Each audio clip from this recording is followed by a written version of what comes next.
sejahtera untuk kita semua. Semoga kita semua dalam keadaan sehat selalu. Kali ini bersama saya dengan Dr. Christine, mari kita bahas sedikit mengenai apa itu coronavirus atau COVID-19. Coronavirus atau COVID-19 pertama kali ditemukan sebagai suatu infeksi paru misterius di Wuhan, China pada Desember 2019. Apa saja gejala dari COVID-19?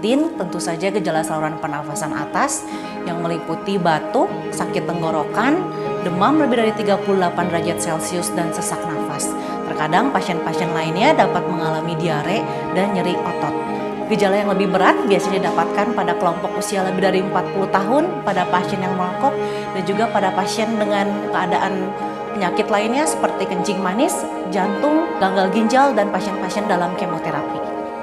Bagaimana cara penyebaran dari COVID-19? Sampai video ini dibuat, data yang kami kumpulkan bahwa COVID-19 menyebar melalui penularan langsung dari individu yang telah terinfeksi melalui batuk atau bersin, dan juga ketika kita menyentuh objek atau permukaan yang telah terkontaminasi virus. Bagaimana cara mencegah COVID-19? Yang pertama dan terpenting adalah dengan mencuci tangan dengan air mengalir dan sabun selama 20 detik. Apabila tidak ada air dan sabun, kita dapat menggunakan pencuci tangan berbasis alkohol. Hindari memegang mata, hidung, dan mulut sebelum mencuci tangan. Hindari juga tempat-tempat keramaian, terutama dengan orang-orang yang mengalami flu dan batuk. Selanjutnya adalah dengan menetapkan etika batuk ketika kita sedang batuk atau flu dengan memakai tisu atau menggunakan siku saat sedang batuk. Dan jangan lupa untuk membuang tisunya ke tempat sampah. Selanjutnya adalah dengan menggunakan masker apabila kita sedang batuk atau flu dan terapkan pola hidup sehat dengan diet dan olahraga teratur. Marilah kita lindungi orang-orang yang kita cintai dari COVID-19 atau infeksi saluran pernafasan lainnya dengan cara menghindari kontak dengan orang lain apabila Anda sedang batuk dan flu. Pakai selalu masker apabila Anda sedang batuk dan flu. Jangan meludah sembarangan di tempat umum, dan apabila Anda mengalami demam atau sulit bernafas, segera hubungi petugas medis. Yang terakhir adalah carilah info mengenai COVID-19 pada sumber yang tepat. Semoga kita semua selalu dalam perlindungan Tuhan. Jangan panik dan tetap waspada.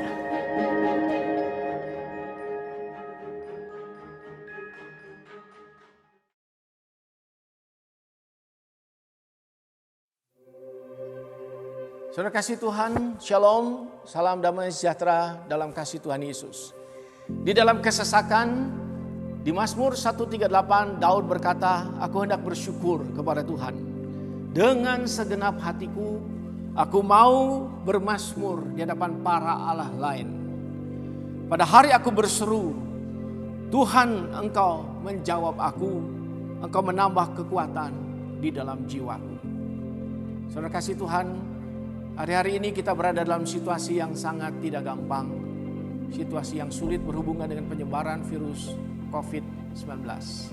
Di dalam hal ini saya ingin menyampaikan keputusan dari Majelis Geo Kim Tong terkait dengan pencegahan virus corona atau COVID-19 ini.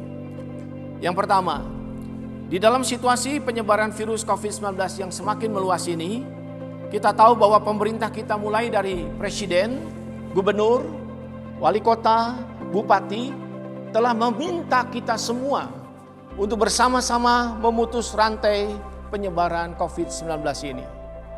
Kita semua diminta untuk membatasi diri, untuk melakukan social distancing, menjaga jarak satu dengan yang lain, bekerja dari rumah, dan tidak keluar rumah jikalau tidak perlu, dan juga tidak bepergian ke luar negeri, dan seterusnya. Kita menyadari bahwa pemerintah juga adalah wakil Tuhan di muka bumi ini, yang bekerja bagi kesejahteraan semua manusia termasuk bagi umat Tuhan. Itu sebabnya adalah wajib bagi orang percaya dan gereja untuk meresponi seruan dan usaha pemerintah ini.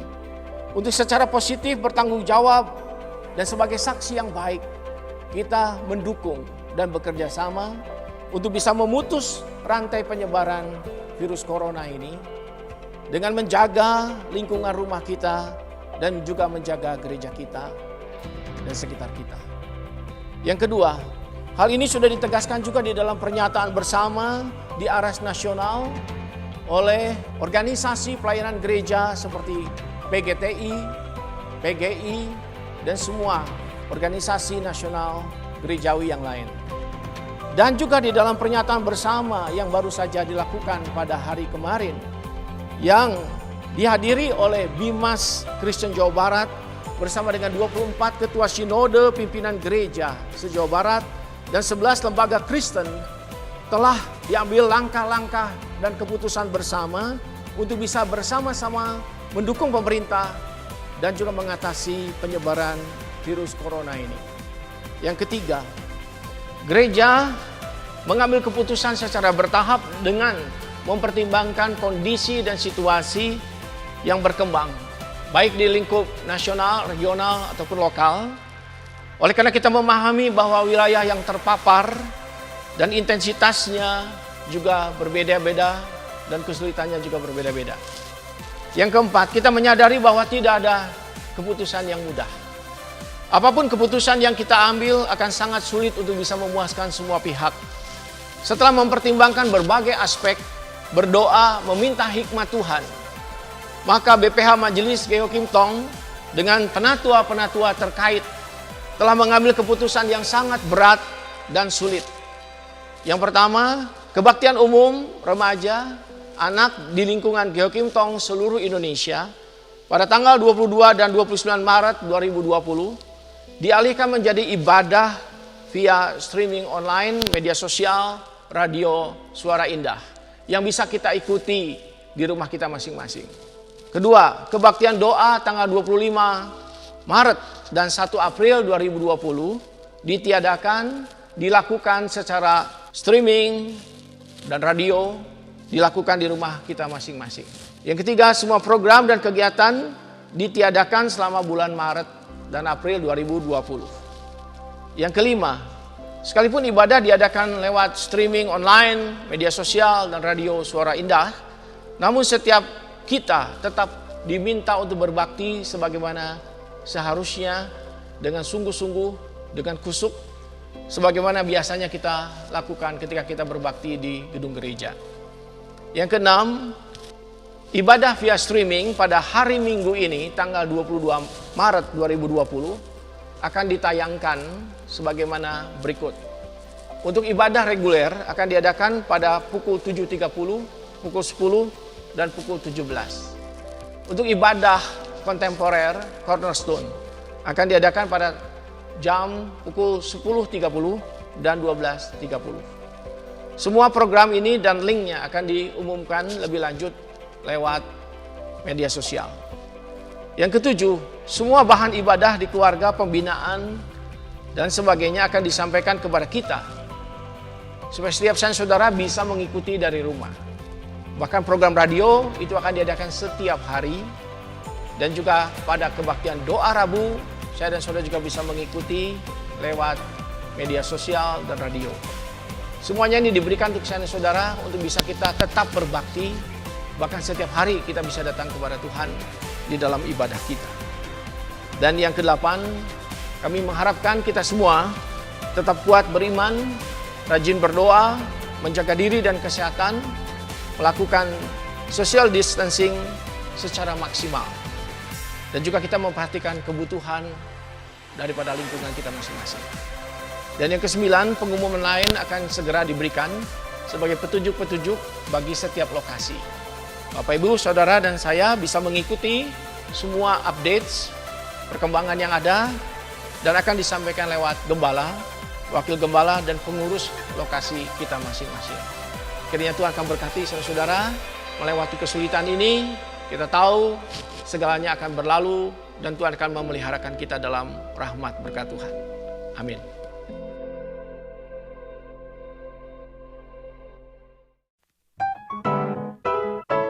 Melihat situasi di mana mewabahnya virus COVID-19, GII Hok Im Tong menyiapkan ibadah streaming secara online. Ada hal-hal yang harus kita perhatikan dalam mengikuti ibadah streaming secara online. Siapkan diri untuk beribadah dengan memakai pakaian yang rapih dan sopan, sama seperti akan ke gereja. Lalu, duduklah dengan sopan, jangan berbaring atau melakukan aktivitas lainnya. Siapkan hati sebelum waktu ibadah dimulai, sama seperti saat berada di gereja. Tidak makan dan minum selama beribadah. Ikuti liturgi selama mengikuti ibadah, seperti waktu duduk dan berdiri, saat menaikkan pujian bersama, berdoa, dan saat mendengarkan firman Tuhan. Persembahan bisa diberikan dengan cara transfer atau memasukkan ke dalam sebuah amplop yang akan dibawa ke gereja pada waktu datang kembali. Ikuti seluruh jalannya ibadah live streaming hingga selesai.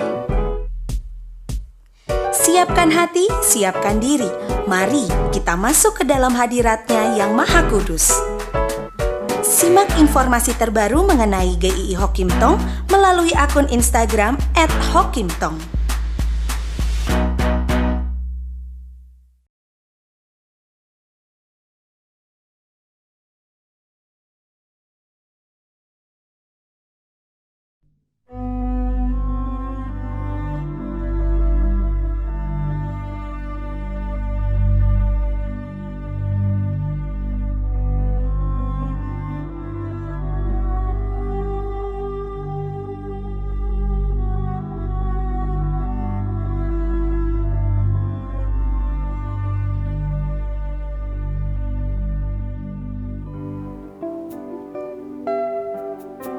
Saudara, mari kita sama-sama memulai ibadah ini, ibadah Prapaskah Guru Trimulya dan Pita Mulia, dengan satu pengakuan bahwa pertolongan kita adalah di dalam nama Tuhan yang menjadikan langit dan bumi serta memelihara ciptaannya untuk selama-lamanya.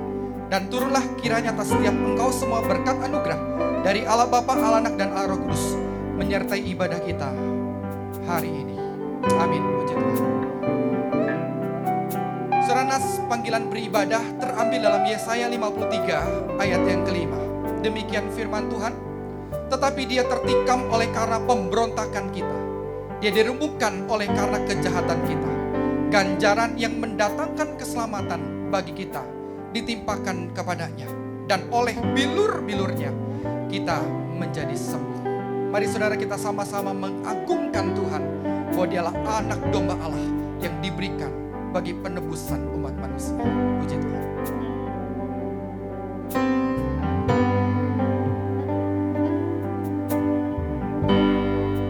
Mari sama-sama kita puji. Haleluya,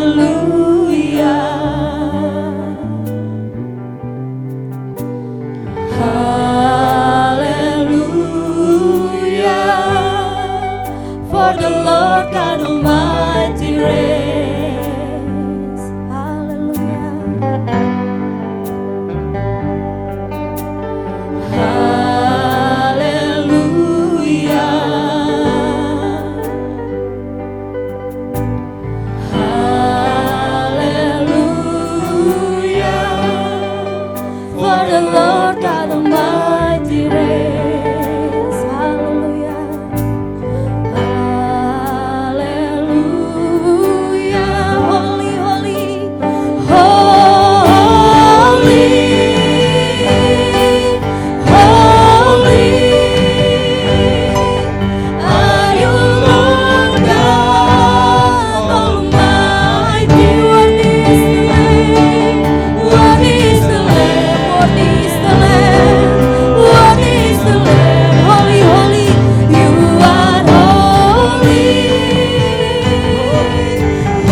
bersyukur kalau pada kesempatan hari ini kami segenap guru, staf, bahkan yayasan boleh bersama-sama beribadah mempersiapkan hati kami Tuhan untuk memasuki Jumat Agung dan juga Paskah.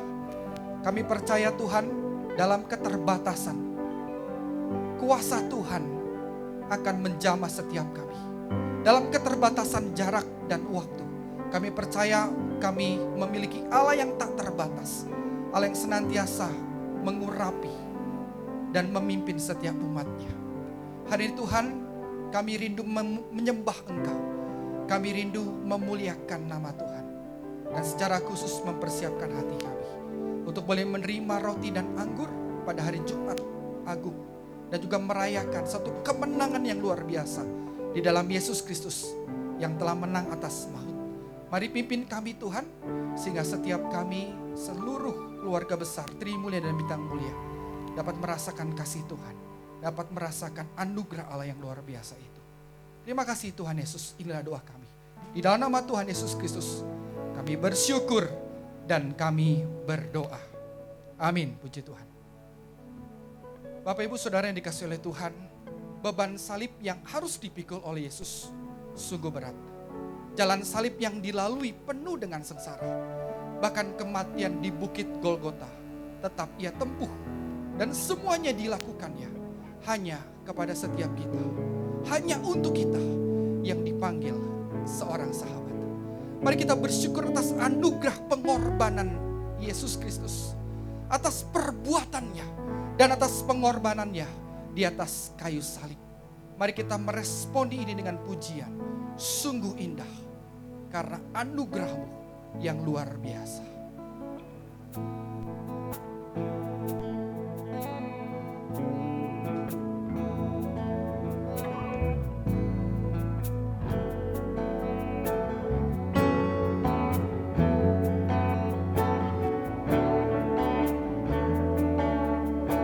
Mari sama-sama katakan, kemanakah aku dapat pergi? Kemanakah aku dapat pergi, menjauhi rohmu yang suci, Kau sahabat,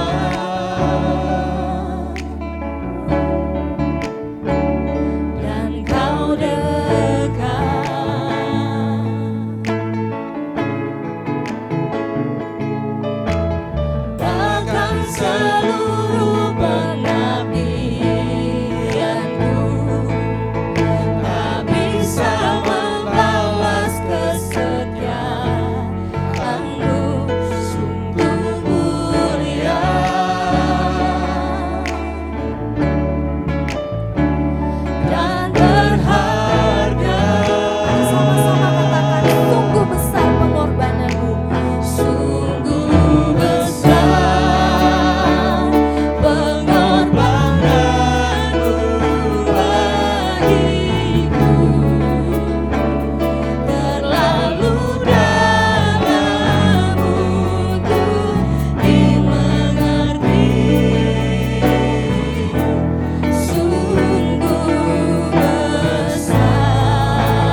Pembacaan bertanggapan terambil dalam Yohanes pasal yang ketiga, ayat 14 sampai dengan ayat yang ke-17. Mari kita membacanya secara bergantian. Demikian firman Tuhan. Dan sama seperti Musa meninggikan ular di padang gurun, demikian juga anak manusia harus ditinggikan. supaya setiap orang yang percaya kepadanya beroleh hidup yang kekal. Karena begitu besar kasih Allah akan dunia ini, sehingga ia telah menganugerahkan anaknya yang tunggal, supaya setiap orang yang percaya kepadanya tidak binasa, melainkan beroleh hidup yang kekal. Bersama-sama, sebab Allah mengutus anaknya ke dalam dunia, bukan untuk menghakimi dunia, melainkan untuk menyelamatkannya oleh Dia. Saudara, kasih Allah adalah kasih yang menyelamatkan kita dari kehancuran, kasih yang menyelamatkan kita dari kebinasaan, kasihnya yang telah menuntun kita dari kegelapan menuju terang yang ajaib, sehingga Anda dan saya, setiap kita beroleh hidup yang kekal. Mari kita meresponi pembacaan firman Tuhan dengan pujian Amazing Grace. Sungguh besar anugerah Tuhan. Amazing grace, how sweet the sound that saved a wretch like me. I once was lost, but now I'm found. Was blind, but now I see. Sekali lagi katakan Amazing Grace. Amazing grace, how sweet the sound that saved a wretch like me.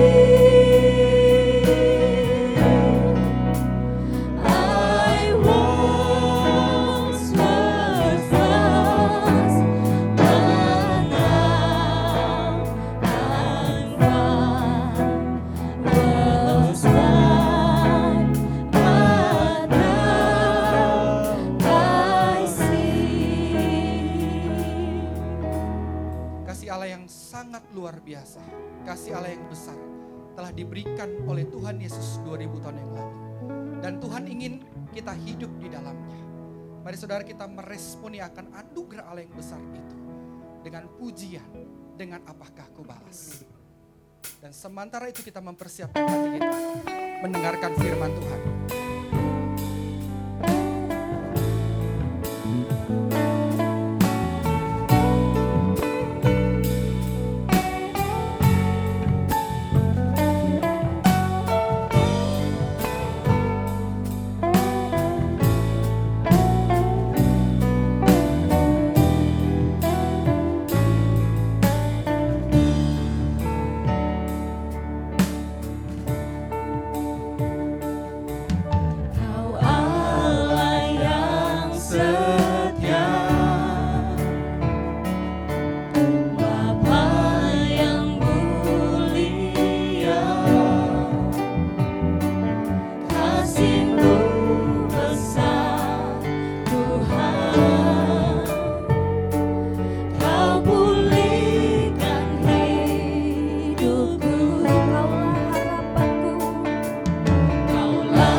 rekan-rekan admin, juga rekan-rekan yayasan. Selamat Paskah. Hari ini saya akan menyampaikan berita Paskah dari beberapa bagian firman Tuhan. Bagian yang pertama, saudara, saya akan ambil dari Filipi pasal 2 ayat 5 sampai ayat yang ke-11. Demikian firman Tuhan. Hendaklah kamu dalam hidupmu bersama menaruh pikiran dan perasaan yang terdapat juga dalam Kristus Yesus, yang walaupun dalam rupa Allah tidak menganggap kesetaraan dengan Allah itu sebagai milik yang harus dipertahankan, melainkan telah mengosongkan dirinya sendiri dan mengambil rupa seorang hamba dan menjadi sama dengan manusia. Dan dalam keadaan sebagai manusia, ia telah merendahkan dirinya dan taat sampai mati, bahkan sampai mati di kayu salib. Itulah sebabnya Allah sangat meninggikan dia dan mengaruniakan kepadanya nama di atas segala nama, supaya dalam nama Yesus bertekuk lutut segala yang ada di langit dan yang ada di atas bumi dan yang ada di bawah bumi, dan segala lidah mengaku Yesus Kristus adalah Tuhan, bagi kemuliaan Allah Bapa. Bagian yang kedua dari Perjanjian Lama, kitab Yeremia pasal yang ke-10 ayat 23. Yeremia pasal yang ke-10 ayat 23, demikian firman Tuhan. Aku tahu, ya Tuhan, bahwa manusia tidak berkuasa untuk menentukan jalannya, dan orang berjalan tidak berkuasa untuk menetapkan langkahnya. Bagian yang terakhir, Matius 26 ayat 39, kutipan kalimat doa Tuhan Yesus di Taman Getsemani. Demikian firman Tuhan. Ya Bapakku, jikalau sekiranya mungkin, biarlah cawan ini lalu daripadaku, tetapi janganlah seperti yang ku kehendaki, melainkan seperti yang Engkau kehendaki. Demikian firman Tuhan. Berbahagialah saudara yang mendengar, terlebih melakukannya. Saudaraku yang terkasih di dalam Tuhan Yesus, salib dan kebangkitan Kristus merupakan suatu paradoks yang sulit sekali dimengerti dan diterima oleh akal budi. Paradoks ini terjadi baik secara eksternal dari luar gereja, yang mempertanyakan akan makna salib dan makna kebangkitan itu. Juga terjadi suatu paradoks internal gereja. Apakah paradoks eksternal gereja itu? Saudara-saudara, berbicara tentang kebangkitan tentu tidak bisa dilepaskan dengan kematian. Dan segala sesuatu yang terjadi di balik kematian mengungkapkan sesuatu yang berbeda dengan kehidupan kita di alam saat ini. Di dalam teks bahasa Yunani itu ada istilah antara aionos, yaitu kekekalan, the unlimitable duration. Itu tidak sama dengan kairos dan kronos.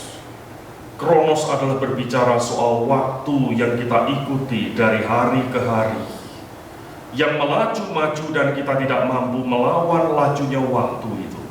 Ada pagi, ada siang, ada hari ini, ada besok lusa, demikian seterusnya. Dan kita hidup dalam kronos ini.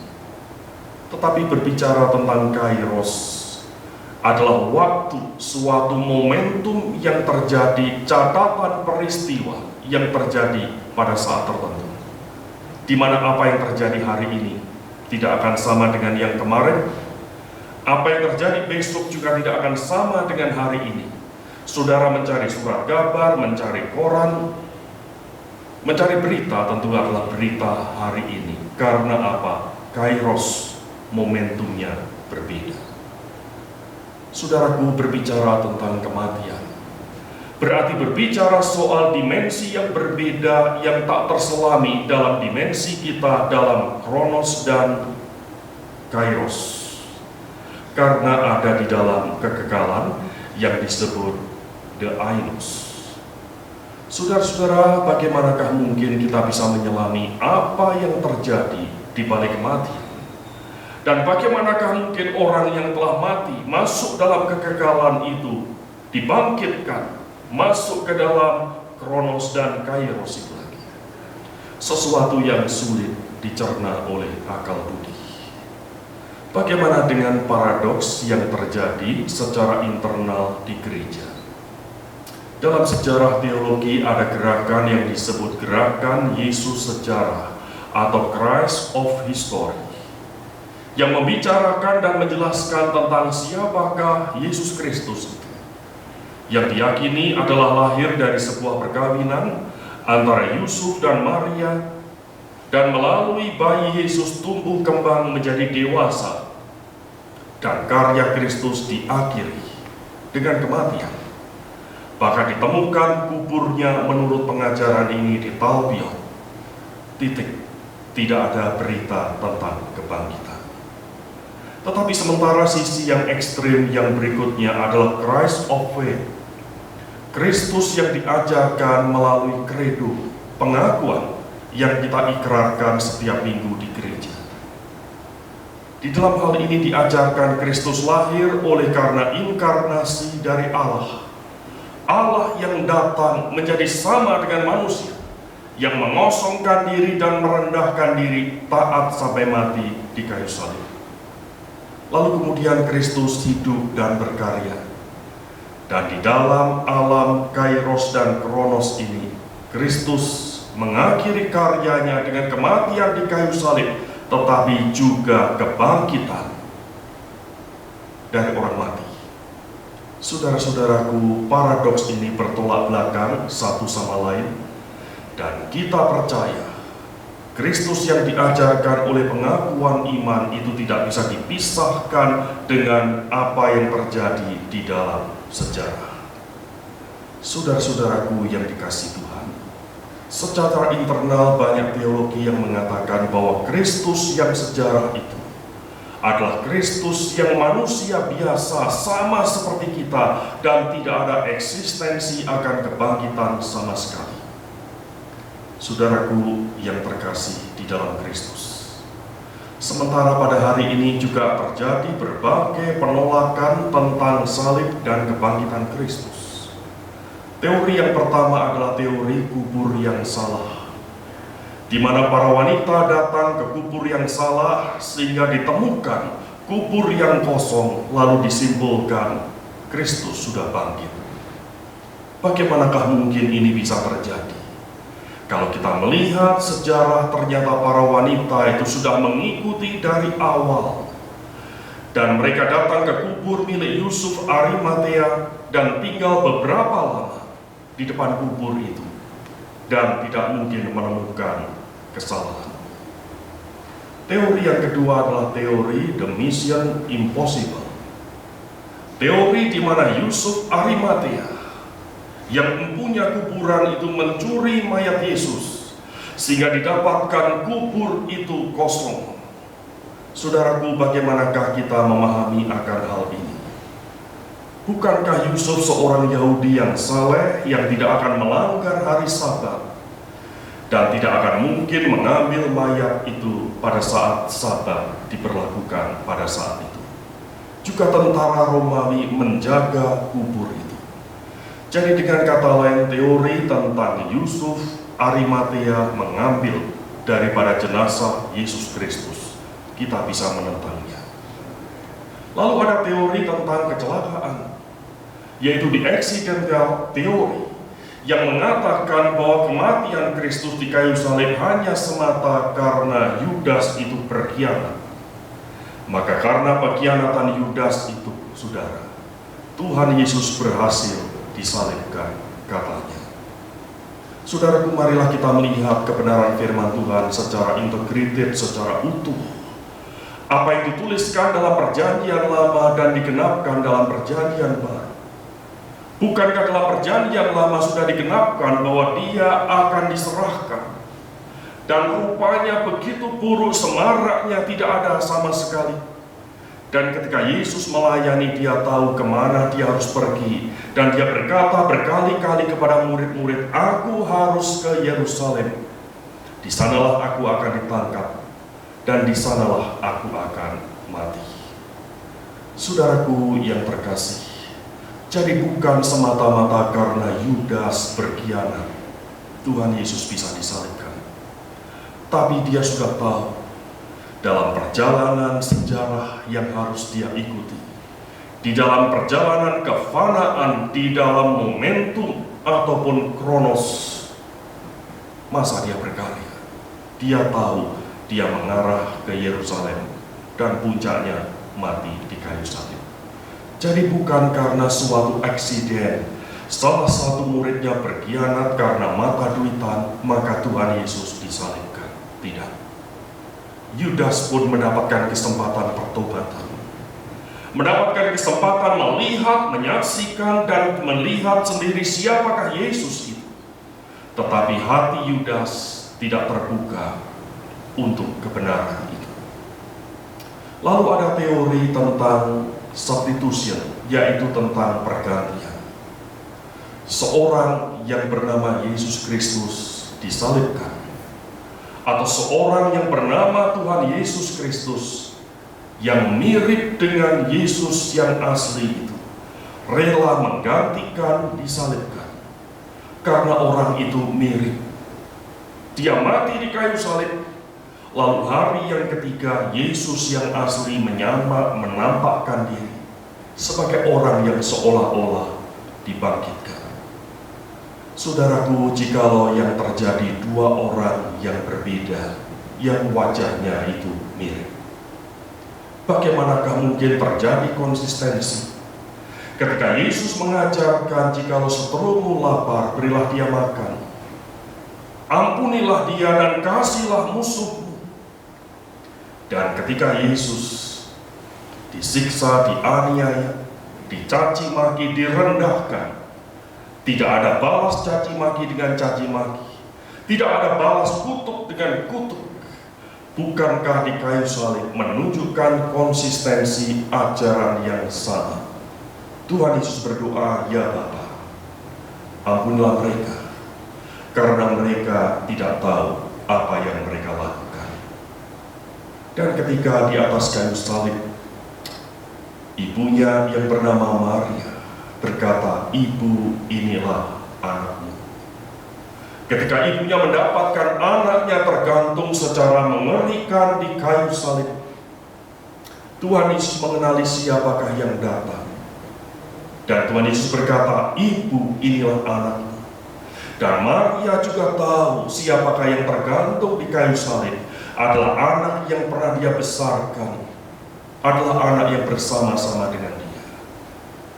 Sehingga hal ini menyanggah akan orang yang mirip, yang rela menggantikan di kayu salib itu. Tetapi yang terjadi, orang yang sama, yang telah mati dan bangkit. Dan orang yang sama bersama ke-12 murid. Dan ketika dia bangkit, dia menyatakan diri salah satunya kepada Thomas dan berkata, "Thomas, cucukkanlah tanganmu, cucukkanlah jarimu di telapak tanganmu." Menunjukkan orang yang sama. Saudaraku yang terkasih, apa yang sebenarnya sedang terjadi? Mengapa ada banyak penolakan, baik secara eksternal maupun secara internal tentang berita kebangkitan Kristus? Alkitab menyatakan kepada kita, saudara dan saya, kita semua telah dibutakan oleh karena dosa, sehingga kita tidak mampu melihat kebenaran yang berasal daripada Allah. Sehingga apa yang benar kita anggap tidak benar, dan apa yang tidak benar kita anggap sebagai suatu prinsip, sebuah kebenaran. Mengapa? Karena kita manusia berdosa.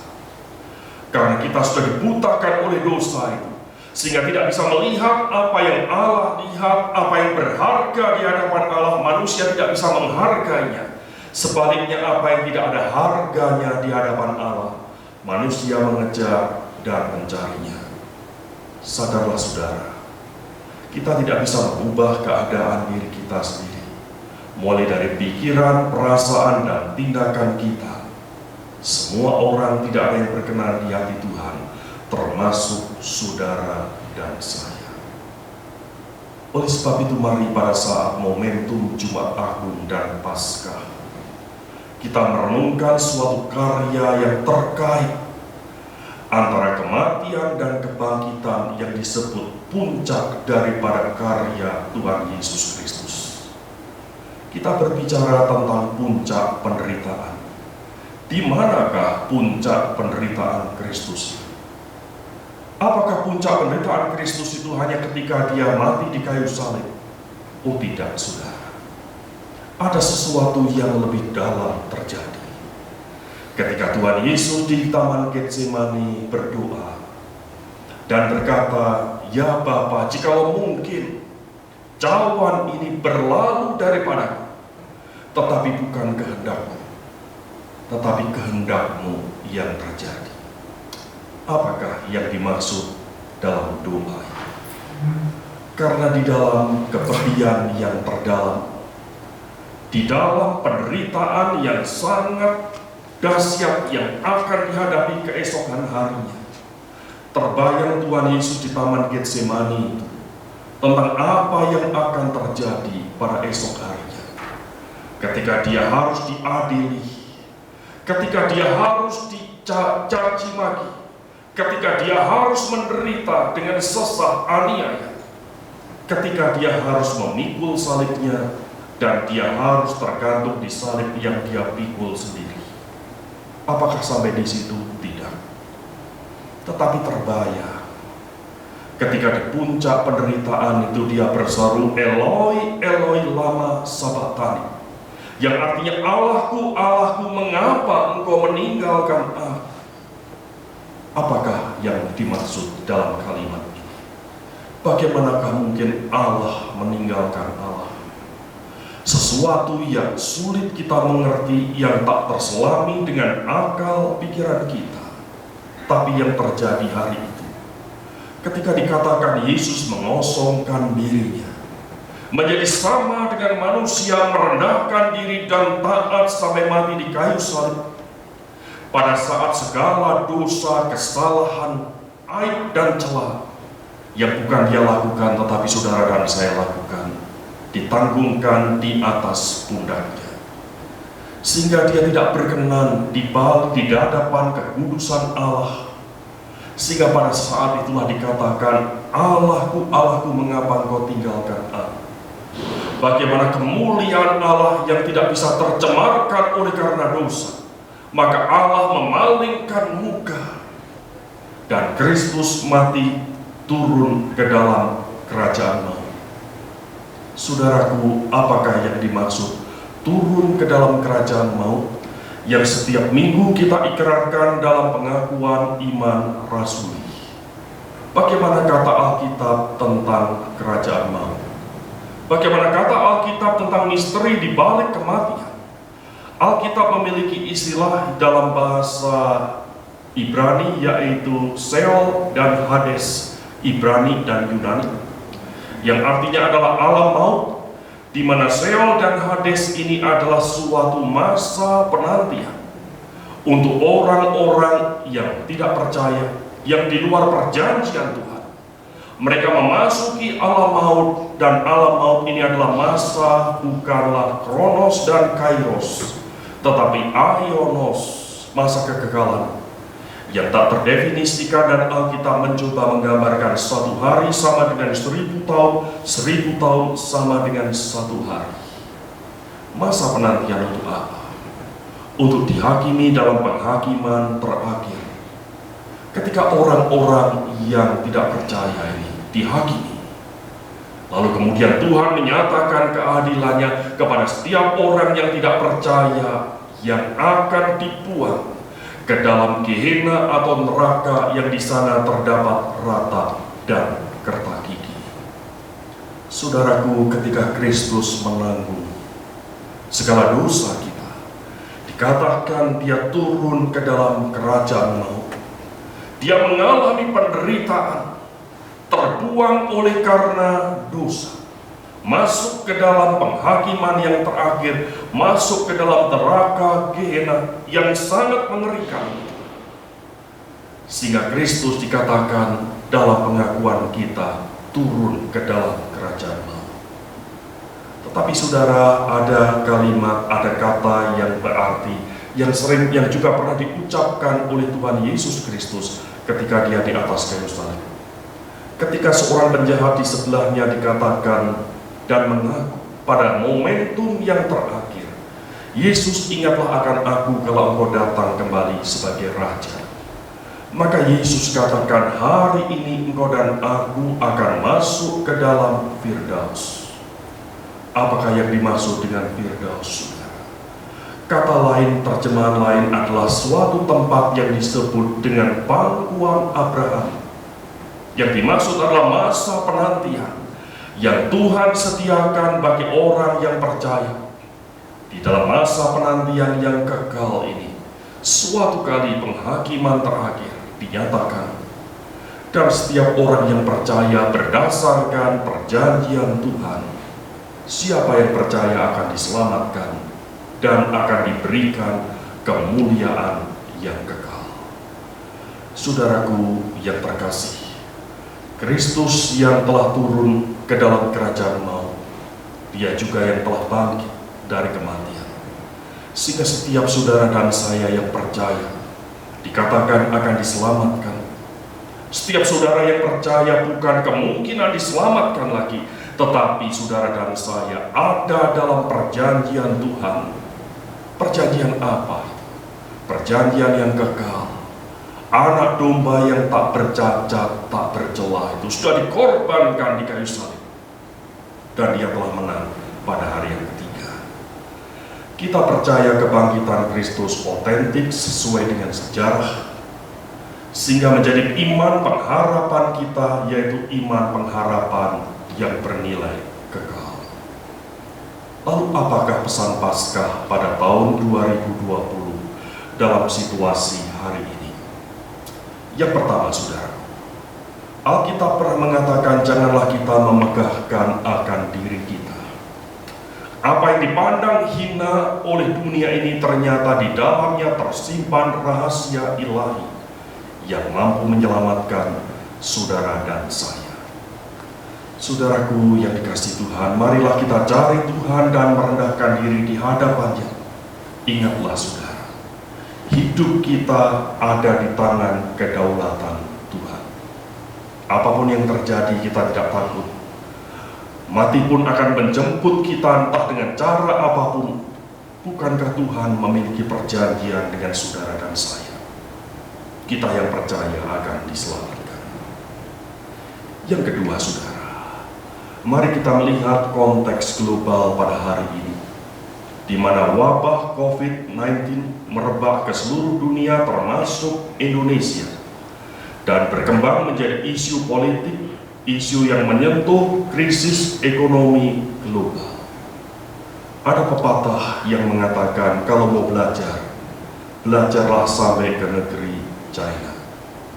Saudaraku, dan kita lihat dalam beberapa bulan yang telah kita lewati, kasus virus ini merebak di kota Wuhan, dan merebak begitu dahsyat tak terbendung yang luar biasa menakutkan banyak orang. Pada saat itu sikap dunia mulai memandang miring kepada Tiongkok, dan sikap dunia mulai merendahkan. Tetapi sejarah bergulir dan kita melihat justru Tiongkok berhasil survive dan berhasil melawan virus ini. Dari data yang akurat dari Worldometers dan lain sebagainya menunjukkan suatu perkembangan yang signifikan.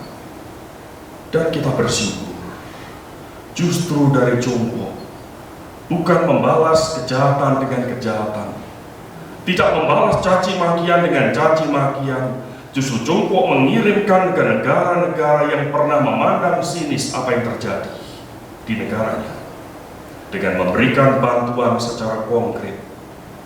Saudara-saudaraku, bagaimana dengan konteks kita di Indonesia?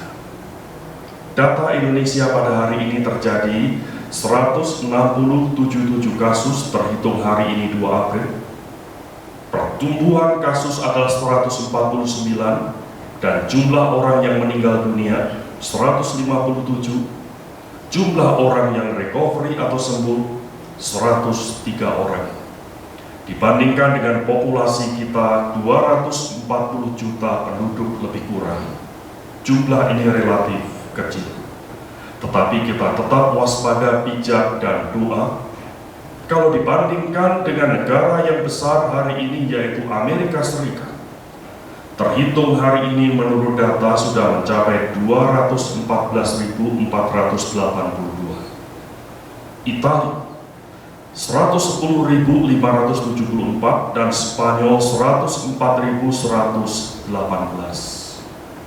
Saudara-saudaraku, yang terbanyak oleh wabah ini dan menerima akibatnya bukan lagi China, tapi epicentrum itu pindah ke Amerika dan Eropa. Dan kita melihat dunia menjadi suatu menghadapi isu global virus dan efek berantai daripada virus ini ke masalah politik dan ekonomi. Hari ini saudara, marilah kita waspada, selalu berdoa dan mengikuti protokol resmi, dan bijak tidak menyalahkan siapapun atau tidak termakan hoax, dan tetap mendoakan laju maju keutuhan bangsa dan negara kita. Saudaraku, kita juga doakan untuk dokter, perawat, dan mereka yang sakit, sehingga dapat melalui masa-masa yang berat ini di dalam pertolongan dan anugerah Tuhan secara umum yang diberikan kepada kita semua, kepada saudara dan saya. Selamat Paskah saudara, Tuhan memberkati. Amin. Puji Tuhan, saudara, mari sama-sama kita akan akhiri ibadah kita dengan mengangkat pujian bahwa Dia adalah Allah yang dimuliakan, ditinggikan, karena Dialah Allah yang bertata dan berkuasa, Allah yang hadir sebagai manusia, yang berkorban untuk Anda dan saya. Mari kita pujian Kau Rajaku.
bersama-sama kita bersatu dalam doa. Kami bersyukur Tuhan kalau pada hari ini Tuhan mengizinkan kami untuk boleh bersama-sama beribadah. Mempersiapkan hati kami Tuhan, memasuki Jumat Agung dan juga Paskah pada hari Minggu. Mari Tuhan pimpin kami dan mari Tuhan sertai kami. Agar di masa-masa yang sulit ini Tuhan, kami tetap dapat memuliakan Tuhan. Kami tetap dapat mengagungkan Tuhan. Mari pimpin kami Tuhan, mari sertai kami. Mari Bapak Ibu guru yang dikasih oleh Tuhan, pandanglah kepada Kristus dan terimalah berkat daripadanya. Kiranya kasih karunia daripada Allah Bapa, penebusan di dalam Yesus Kristus, kekuatan penghiburan dari Allah Roh Kudus, menyertai, melingkupi, dan hadir bersama-sama dengan setiap kita. Mulai dari hari ini sampai Yesus datang kedua kalinya, bahkan sampai dengan selama-lamanya. Amin. Mari kita mengambil satu dulu di hadapan Tuhan.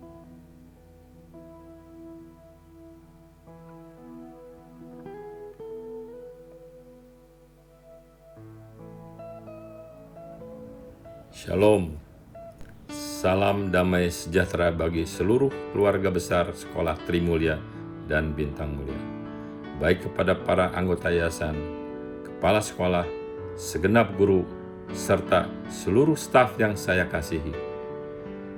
Dalam momen memperingati Jumat Agung dan menjelang Paskah tahun 2020 yang sangat khusus ini, dalam kondisi seluruh dunia mengalami penuh ketidakpastian, ketakutan, dan mencekam ini, kita tetap bersyukur kepada Tuhan karena diizinkan ibadah ini dapat dilakukan walaupun secara online.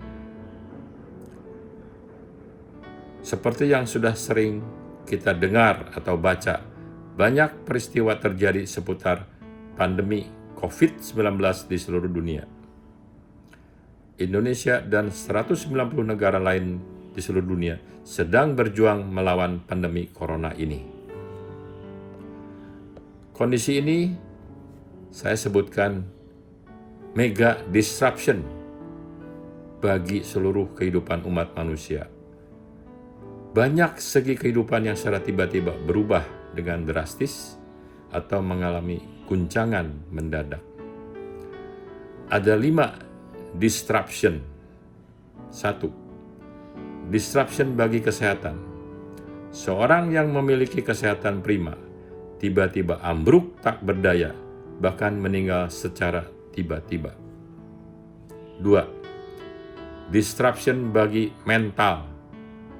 Kehidupan keluarga bahagia tiba-tiba terengut, menjadi sebatang kara karena ditinggal seluruh anggota keluarga yang amat dikasihi. 3. Disruption bagi pemerintahan. Negara yang kokoh, kuat, dan stabil tiba-tiba menjadi tidak aman dan mengerikan. 4. Disruption bagi ekonomi. Bisnis yang sedang menanjak tiba-tiba menurun tajam tanpa kendali. Great Recession di ambang mata. 5. Disruption bagi iman. Seorang yang seakan beriman tinggi tiba-tiba terguncang, penuh ketakutan, bahkan memutuskan bunuh diri seakan tidak ada Tuhan yang sanggup menolong. Kenyataan mega disruption di atas akan berubah banyak terhadap sendi kehidupan pada masa yang akan datang. Kondisi sosial kehidupan manusia setelah pandemi ini lewat tidak akan sama lagi seperti sebelumnya. Kejadian-kejadian traumatik akan membekas seumur hidup, akan berubah cara pandang, cara bekerja, cara hidup umat manusia. Secara khusus dalam dunia pendidikan pun akan berubah. Pembelajaran jarak jauh, home-based learning, akan menjadi sebuah tren umum yang biasa dilakukan. Lalu, apa yang harus kita lakukan dan persiapkan ke depannya menghadapi perubahan-perubahan tersebut? 1. Kita harus lebih cepat untuk menguasai dan memanfaatkan kemajuan-kemajuan dunia IT sebagai alat yang dapat membantu bidang pelayanan pendidikan. 2. Kita harus meningkatkan minat membaca yang harus diakui masih rendah. Seorang guru dapat menambah ilmu pengetahuannya melalui literatur-literatur tingkat dunia, tidak saja terpaku pada kurikulum standar yang ada. 3. Penguasaan bahasa asing dalam berkomunikasi, minimal Inggris dan Mandarin, menjadi sangat penting. Kiranya Sekolah Trimulya dan Bintang Mulia dapat segera mencapai 3 hal di atas. Melalui peringatan Jumat Agung dan perayaan Paskah ini, kita dapat merenungkan apa yang terjadi di Taman Getsemani sebelum Tuhan Yesus disalibkan. Di dalam kondisi pergumulan berat, sedih, gentar, dan perasaan mau mati, Tuhan Yesus berkata, "Tidakkah kamu sanggup berjaga-jaga 1 jam dengan aku?" Matius 26, 40, 41. Paskah juga mengingatkan kita bahwa Yesus Kristus telah mati untuk menebus dosa manusia, menang atas maut, dan Dia telah berjanji akan senantiasa menyertai kita. Karena itu, biarlah kita tetap tenang dan percaya bahwa baik hidup ataupun mati, tidak ada yang mampu memisahkan kita dari kasih Allah. 1 Petrus 4 ayat 7 mengatakan, "Kesudahan segala sesuatu sudah dekat. Karena itu, kuasailah dirimu dan jadilah tenang supaya kamu berdoa." Tanda-tanda kedatangan Tuhan Yesus yang kedua kalinya semakin nyata. Hendaklah kita semakin percaya kepadanya dan banyak berdoa, karena kita adalah manusia yang lemah dan rapuh tanpa kasih Allah. Demikianlah pesan-pesan Prapaskah ini saya sampaikan. Kiranya segala kemuliaan, hormat dikembalikan kepada Yesus Kristus Tuhan kita.